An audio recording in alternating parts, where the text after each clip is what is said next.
Assalamu alaikum. Welcome to all viewers to my channel Learn English with Shibaz Gul.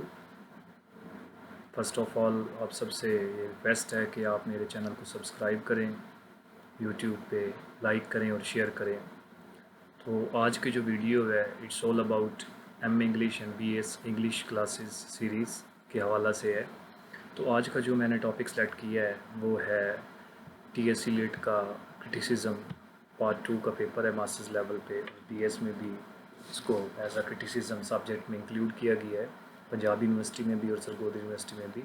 तो हमारा आज का जो टॉपिक है वो है ट्रेडिशन एंड इंडिविजुअल टैलेंट। तो ट्रेडिशन इंडिविजुअल टैलेंट जो है ये TSC लेट का एक वर्क है क्रिटिसिज्म के हवाला से, बहुत वेल नोन वर्क है ये। और इसको बेसिकली इस वर्क को TSC लेट के 3 हिस्सों में डिवाइड किया गया है, 3 पार्ट्स में। पहला पार्ट जो है वो कॉन्सेप्ट ऑफ ट्रेडिशन है कि TSC लेट का ट्रेडिशन के हवाला से क्या कॉन्सेप्ट है। दूसरे में फिर हम देखेंगे theory of impersonality of poetry कि TSC लेट ने पोइट्री के हवाला से एक थेरी दी थी इम्पर्सनैलिटी की, उसको देखेंगे। और तीसरा जो है समराइज़ करेंगे, इसको पार्ट 3 में कंक्लूड करेंगे। ठीक है, तो सबसे पहले कॉन्सेप्ट ऑफ ट्रेडिशन क्या है। देखें, बात बिल्कुल सिंपल सी है। एक पोइट है, एक राइटर है, एक ड्रामेटिस्ट है, एक नॉवलिस्ट है, कोई भी एक राइटर है किसी भी जॉनरा का, तो वर्क लिखने जा रहा है, वो पोइट्री लिखने जा रहा है। फॉर एग्जांपल एक पोइट है, तो उस वक़्त उसके पास जिस टॉपिक पे फॉर एग्जांपल वो लव पे लिखने जा रहा है, तो लव पे इससे पहले भी बहुत सा काम हुआ है। बहुत सा काम लिटरेचर में जैसे इंग्लिश में करने जा रहा है तो इंग्लिश में ऑलरेडी मौजूद है। तो पास्ट में जो है उसके ऊपर काफ़ी वर्क मौजूद है। तो पास्ट में जो ट्रेडिशंस हैं उस फॉर्म ऑफ पोइट्री के हवाला से, उस थीम ऑफ पोइट्री के हवाले से वो एग्जिस्ट करती हैं। अब सवाल ये पैदा होता है कि एक पोइट को जब भी कोई काम करने जा रहा है वो, या एक क्रिटिक है किसी काम को उसने जज करना है, तो उसका क्या पैरामीटर होना चाहिए। तो TSC लेट का कमाल ये है कि इसने पहली दफ़ा एक प्रॉपर जो है वे हमें बताया कि हम किसी वर्क को कैसे इवेलुएट कर सकते हैं, या एक पोइट जो है वो पोइट्री करने जा रहा है तो वो किस तरह अपने आप को भी, इंडिविजुअल जो उसके अंदर टैलेंट है उसको भी प्रिजर्व कर सकता है, और कैसे पास्ट से वो गाइडेंस ले सकता है। तो एनीवेज उस पोइट ने पोइट्री करनी है। तो अब सवाल ये पैदा हो रहा था कि वो पोइट्री अब ट्रेडिशंस को फोकस करके करे या वो हट के लिखे ट्रेडिशन से। अगर वो हट के लिख रहा है तो उसमें इंडिविजुअल टैलेंट है, उसने अपना टैलेंट जो है वो दिखाया है। देखिए, हम आमतौर पे TSC लेट भी ये कहेगा कि हम उस वर्क की तारीफ़ करते हैं जो कि ट्रेडिशन से हट के हो। हम कहते हैं इसमें न्यूनेस है, इसने ट्रेडिशन को तोड़ दी है, एक बिल्कुल नया वर्क है, नए स्टाइल में लिखा हुआ है। तो TSC लेट इसको नेगेटिवली लेगा। TSC लेट कहेगा कि एक पोइट को जब वो पोइट्री करने जा रहा है तो इंडिविजुअल टैलेंट को भी इस्तेमाल करना चाहिए, लेकिन ट्रेडिशन को भी फॉलो अप करना चाहिए। ठीक है, अब सवाल आप ऑफ कोर्स कंफ्यूज होंगे कि ये क्या बात हुई, ट्रेडिशन को भी फॉलो करे और फिर अपने टैलेंट को भी फॉलो करे। तो बिल्कुल सिंपल सा है, ट्रेडिशंस जो है उसमें गाइडेंस मौजूद है। ट्रेडिशन के अंदर ऑलरेडी फॉर्म ऑफ पोइट्री के हवाला से स्ट्रक्चर्स भी हैं। इसके अलावा मीटर्स कैसे यूज़ करने हैं, फिगर्स ऑफ स्पीच कैसे यूज़ करने हैं, ठीक है, वो सब इमेजेस क्या यूज़ करने हैं, इमेजरी कैसे यूज़ करनी है, सिंबल्स क्या यूज़ करनी है, सब कुछ ऑलरेडी मौजूद है। तो इंडिविजुअल टैलेंट का ये पर्पज़ होगा कि वो ट्रेडिशन को इस्तेमाल सही करे। फॉर एग्जांपल TSC लेट का अपना ही वर्क है लव सॉन्ग ऑफ अल्फ्रेड प्रोफ्रोग। अब उसमें उसने एक कॉन्सेप्ट लिया है, जब वो प्रोफ्रोग को दिखा रहा है कि प्रोफ्रोग जो है उसके पास डिसीजन पावर नहीं है, उसके पास एक्सप्रेसिव पावर नहीं है, वो बिलवड को अपने फीलिंग्स जो है एक्सप्रेस नहीं कर पा रहा।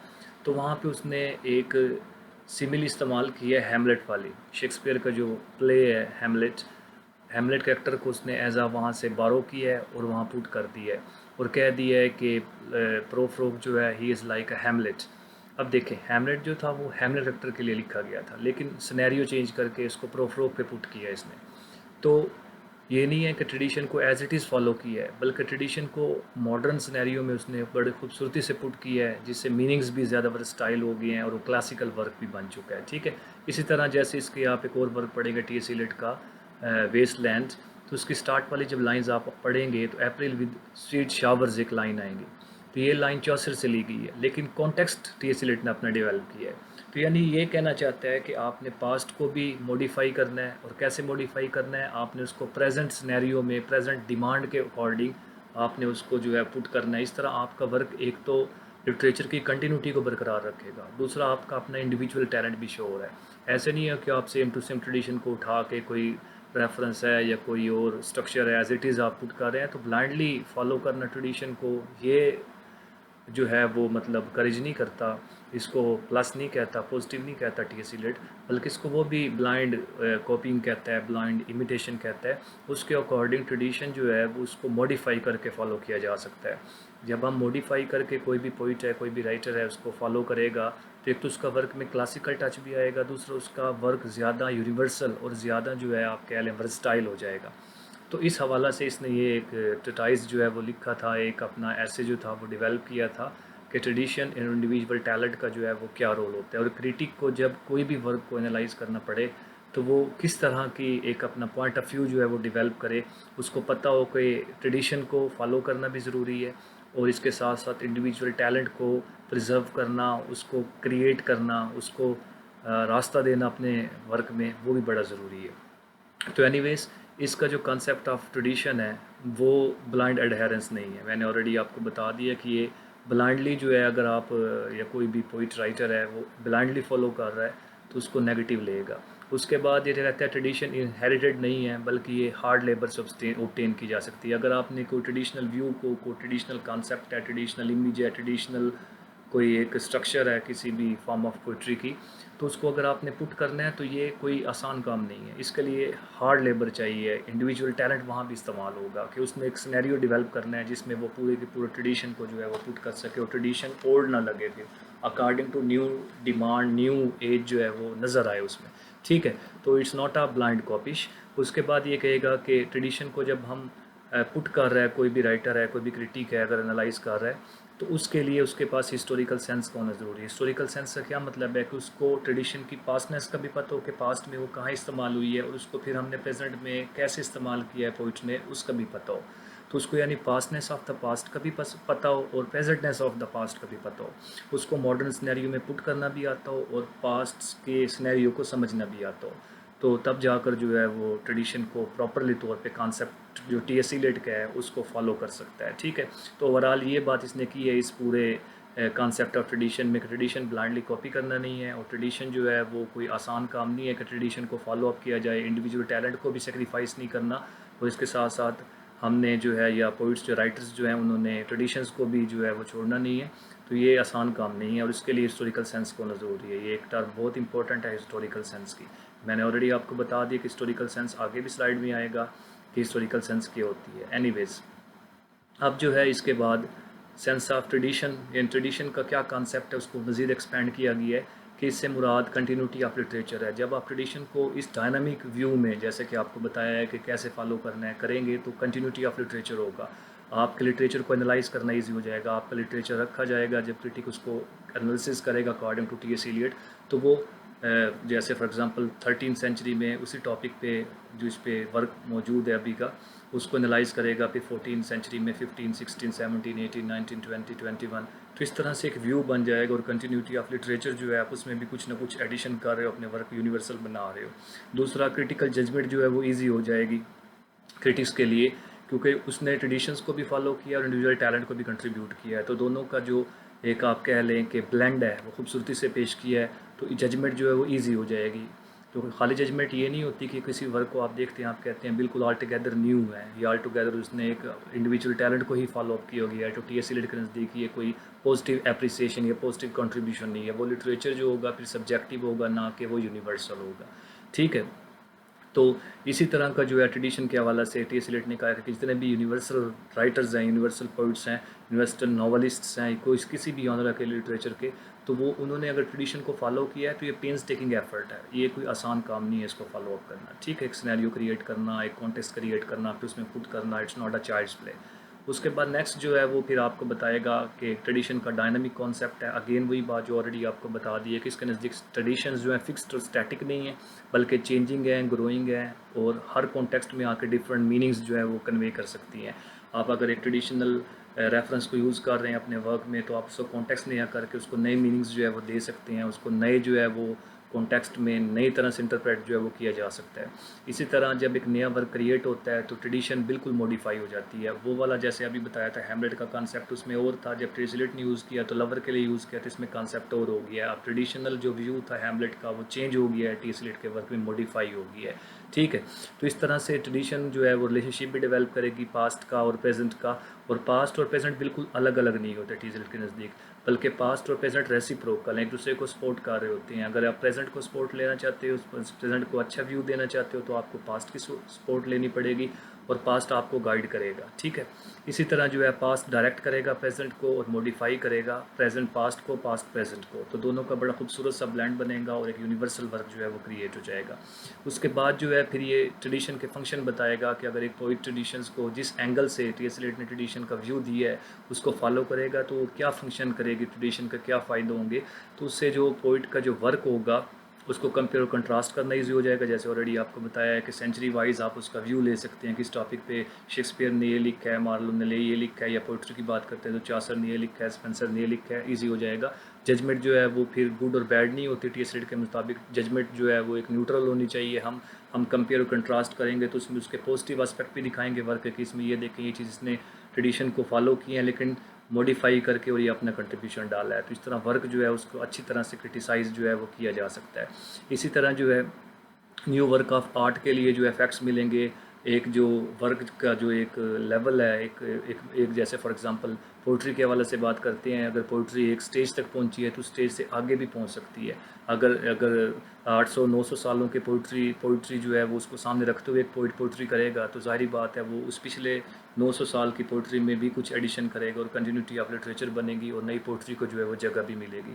ठीक है, और इसी तरह जो है इस तरह से अगर पोइट्री लिखी जाएगी तो क्रिटिक्स के लिए भी ईजी हो जाएगा उसका एनालिसिस करना, उसकी बेटर अंडरस्टैंडिंग होगी, उसका व्यू जो है वो ज़्यादा ब्रॉड हो जाएगा। ठीक है, तो इसी तरह जो है फिर सेंस ऑफ ट्रेडिशन में ये फर्दर वजाहत करेगा कि ट्रेडिशन से मुराद सिर्फ पास्ट नहीं है कि आप एज अ पास्ट ले लें और कहें कि सिर्फ ये पास्ट है तो इसको छोड़ दें, ऐसा कोई कंसेप्ट नहीं है ट्रेडिशन का। बल्कि मतलब ये भी नहीं है कि पोइट जो है वो सिर्फ चंद पोइट्स की ही तारीफ़ करे, यानी पर्सनल नहीं होना चाहिए क्रिटिक को कि वो चंद पोइट्स को लाइक करता है तो बस उसी एक पोइट्री की तारीफ़ करे, एक पीरियड को वो लाइक करता है उसी पीरियड की वो पोइट्री को पॉजिटिव करे। ये मेच्योरिटी और एक इनएक्सपीरियंस क्रिटिक्स का काम होता है, तो उसको यूनिवर्सल व्यू क्रिटिक को भी क्रिएट करना चाहिए। ठीक है, इसी तरह जो है फिर पार्ट 2 आ जाएगा, इसमें वो पोइट्री की जो थेरी है इम्पर्सनैलिटी वो बताएगा। इसमें जनरल सा व्यू ये दूंगा कि पोइट्री इसके मुताबिक टीएस एलियट के जब भी एक पोइट पोइट्री लिखने जा रहा है तो उसको वो कोशिश करे कि यूनिवर्सल बनाए, वो पर्सनल ना करे, उसमें से सब्जेक्टिविटी के एलिमेंट निकाले, जो पर्सनैलिटी है पोइट की लिखने वाले की वो इंटरफेयर ना करे, उसको इम्पर्सनल बना दे, अपने आप को सेक्रीफाइस करे पोइट, तभी उसका वर्क जो है वो यूनिवर्सल हो सकता है। तो इसमें भी यही लिखा है एक्सटिंक्शन ऑफ पर्सनैलिटी, के अपनी पर्सनैलिटी को क्रूसीफाई करे, उसकी पर्सनल लाइक्स और डिसलाइक्स क्रिटिक की है, अगर वो क्रिटिक है कोई वर्क को एनालिसिस कर रहा है उसका कमेंट्स दे रहा है तो उस वक्त भी वो अपनी ज़ात को, अपनी जो पर्सनैलिटी है उसको सेक्रीफाइस करे। तो यहाँ पे लिखा हुआ है कि ऑनेस्ट क्रिटिसिज्म हो या सेंसिटिव एप्रिसिएशन हो, वो पोइट की नहीं होनी चाहिए बल्कि पोइट्री की होनी चाहिए। हमें ये देखना चाहिए कि पोइट्री कैसी है, ये नहीं देखना चाहिए कि पोइट कैसा है, ये वो किस एज का है, बल्कि हम अगर एक प्रॉपर क्रिटिसिज्म, हम साउंड क्रिटिसिज्म क्रिएट करना चाहते हैं, हेल्दी क्रिटिसिज्म क्रिटिक्स क्रिएट करना चाहते हैं तो उनको वर्क को फोकस करना चाहिए ना कि उसके लिखने वाले को। ठीक है, इसी तरह जो है वो कहता है कि पोइट्री अगर करनी चाहिए तो पोइट्स को अपने आप को सरेंडर करना चाहिए ट्रेडिशन के साथ, अपने आप को ट्रेडिशन को फॉलो करने वाला बनाना चाहिए, और कैसे बनाने वाला, फॉलो करने वाला बनाना चाहिए वो आपको ऑलरेडी बता चुका हूँ कि डायनामिक व्यू में। इसी तरह जो है जो पोइटिक सेंसिबिलिटी है वो अगर इम्पर्सनल पोइट्री कर रहा होगा तो वो जब ट्रेडिशन को फॉलो करेगा तो पास्ट उसकी पोइट्री को और ज़्यादा सेंसिबल बनाएगा, उसकी पोइटिक सेंसिबिलिटी शेपन होगी, मॉडिफाई होगी पास्ट से। पास्ट उसमें हर्डल क्रिएट नहीं करेगा बल्कि उसको सपोर्ट देगा, उसको उसके वर्क यूनिवर्सल बनाने में हेल्प करेगा। इसी तरह जो है वो कहता है कि पोइट जो है वो इमोशंस और फीलिंग्स जो पर्सनल होती हैं उसको कभी भी डिपिक्ट ना करे पोइट्री में। हालांकि आप विलियम वर्ड्सवर्थ की जब बात पढ़ते हैं तो विलियम वर्ड्सवर्थ ने डेफिनेशन दी थी पोइट्री की स्पॉन्टेनियस और flow of powerful feelings and emotions, कि जब पावरफुल फीलिंग्स और इमोशंस को पोइट अपने लिखता है तो वो पोइट्री कहलाती है। टी एस एलियट इसके बिल्कुल उल्ट कहेगा, टी एस एलियट कहेगा कि उसको अपने फीलिंग्स और इमोशंस को डीपर्सनलाइज करके लिखना चाहिए, उसको सब्जेक्टिव होकर नहीं बल्कि ऑब्जेक्टिव होकर लिखना चाहिए। वो कहता है कि साइंस है एक पोइट्री भी जिसमें यूनिवर्सल वर्क क्रिएट करना चाहिए। ठीक है, इसके बाद ये कहता है कि पोइट की पर्सनैलिटी एक मीडियम होती है, एक कैटलिक एजेंट होती है, जो कि केमिकल रिएक्शन में हिस्सा नहीं लेता। आपको पता है कैटलिस्ट की तारीफ ये होती है जो केमिकल रिएक्शन में हिस्सा नहीं लेता, उसको तेज़ कर देता है। ऐसे नहीं है कोई केमिकल रिएक्शन में पार्टिसिपेट करना शुरू कर देता है, बल्कि केमिकल रिएक्शन को तेज़ कर देता है। ठीक है, तो इस तरह पोइट जो है वो पोइट्री में नहीं आना चाहिए। पोइट को पोइट्री करनी चाहिए, लेकिन सेट अलूफ होकर, सेट असाइड होकर, उसकी पर्सनैलिटी कभी भी किसी भी फॉर्म में उसके अंदर इंटरफेयर ना हो रही हो। हाँ, वो एज ए कैटलिस्ट काम कर रहा हो, पोइट्री के प्रोसेस को वो परफॉर्म कर रहा हो, लेकिन उसको कभी भी न्यूट्रलाइज जो है वो होकर लिखे, कभी भी उसको उसके अंदर पर्सनली जो है वो इंटरफेयर ना कर रहा हो। उसके बाद जो है पोइटिक प्रोसेस कैसे होना चाहिए इसकी भी वजाहत करेगा कि पोइटिक प्रोसेस जो है उसमें इमोशंस जो है उसकी ग्रेटनेस या इंटेंसिटी को फोकस नहीं करता। ये वो कहेगा कि जितना ज़्यादा कोई आर्टिस्टिक प्रोसेस जो है उसको इंटेंस होकर उसको ज़्यादा सोच विचार के बाद लिखेगा, उतना ज़्यादा उसका वर्क जो है वो बड़ा होगा। अगर वो फ़ौरन सडन लिख देगा तो उसका वर्क उतना ज़्यादा जो है वो आप कह लें कि यूनिवर्सल नहीं होगा। तो पोइट का माइंड एक कैटलिक एजेंट होता है, ऑलरेडी इसकी वजाहत कर चुका हूँ। तो वो कॉम्बिनेशन कार होता है, पोइट्री की लाइंस को कंपोज करेगा पोइट, ना कि उसमें इंटरफेयर करेगा। अगेन वही बात है। उसके बाद जो है फिर इसमें ये वर्ड्सवर्थ की थ्योरी को रिजेक्ट करेगा, जो कि ऑलरेडी आपको बताई जा चुकी है कि रोमांटिक जो मतलब पोइट्री है उसको क्रिटिसाइज़ करते उसको डिनाउंस करेगा, उसको जो है वो नेगेटिवली दिखाएगा कि उसमें इमोशंस, फीलिंग, रिकलेक्शन, ट्रंक्वलिटी, लोनलीनेस को कहते हैं, तन्हाई को, जो कि विलियम वर्ड्सवर्थ की डेफिनेशन में मौजूद था। तो उसको सबको नेगेटिव करेगा कि सडन पोइट्री नहीं होनी चाहिए, स्पॉन्टेनियस नहीं होनी चाहिए, ट्रंक्वलिटी में नहीं, रिकलेक्शन का नाम पोइट्री नहीं है, उसमें सब्जेक्टिव एलिमेंट्स नहीं होने चाहिए।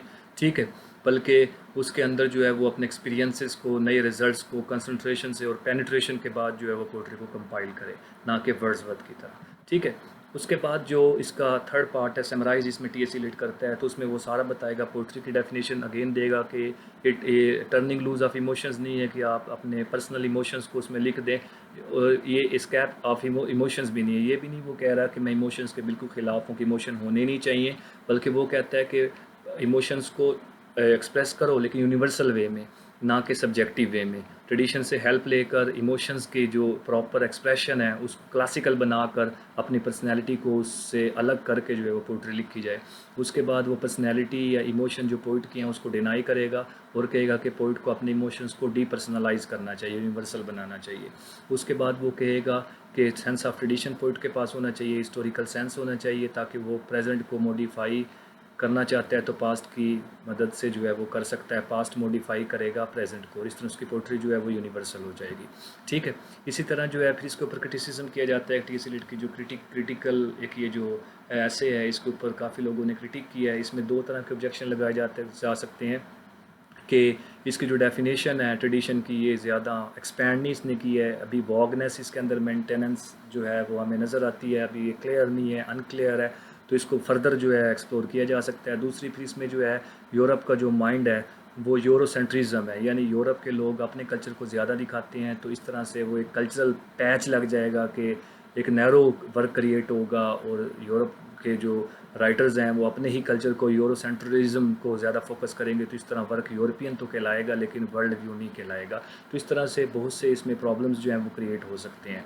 तो इन शॉर्ट जो था ये, thank you so much video देखने का। अगेन आपसे रिक्वेस्ट है कि आप मेरे चैनल को सब्सक्राइब करें, और इसके अलावा एमए इंग्लिश के हवाला से, बीएस इंग्लिश के हवाला से, लिंग्विस्टिक्स के हवाला से, या डिस्कोर्स के हवाला से, थीसिस के हवाला से कोई भी आपको गाइडलाइन चाहिए तो आप मुझसे व्हाट्सएप पे, मेरा नंबर स्क्रीन पे आपको नज़र आ रहा है, इस पर कॉन्टैक्ट कर सकते हैं। इसके अलावा FB पेज जो है उसका एड्रेस दिया हुआ है, उस पर आप ऐड हो सकते हैं, मेल कर सकते हैं, या और इसके साथ साथ मेरे चैनल को देखें, सब्सक्राइब करें, इसको लाइक करें और शेयर करें। Thank you so much.